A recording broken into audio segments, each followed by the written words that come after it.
So what up guys, good morning. Ako pala, si Jay's Fishing Adventure. Magandang araw po sa ating lahat. So yung content po natin pala ngayon guys, is magpapalit tayo ng hook from ordinary hook to upgraded hook.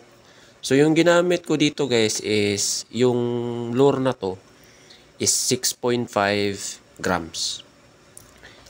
Same din dito guys, 6.5 grams siya. So, sinking minnow po ito guys. Tapos, yung gagamitin natin na split ring is number 5. Tapos, yung treble hook na gagamitin din natin is yung size 10. So, bumili po ako ng marami at nagbebenta din ako.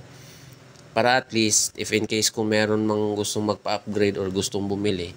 So, ayun. At least may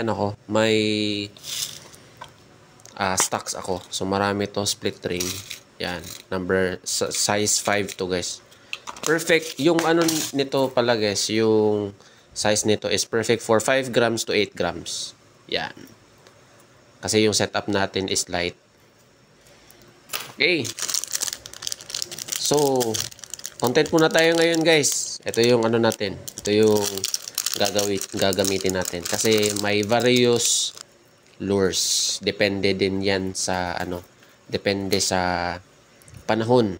Kasi hindi lahat ng lures yung isda kumakagat. Depende din yan sa panahon guys. So, ito. Tatanggalin muna natin to sa guys. So, mag-ready kayo ng yung pangpihit. So, di ko alam guys kung makikita nyo ba.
So, ayan na siya guys.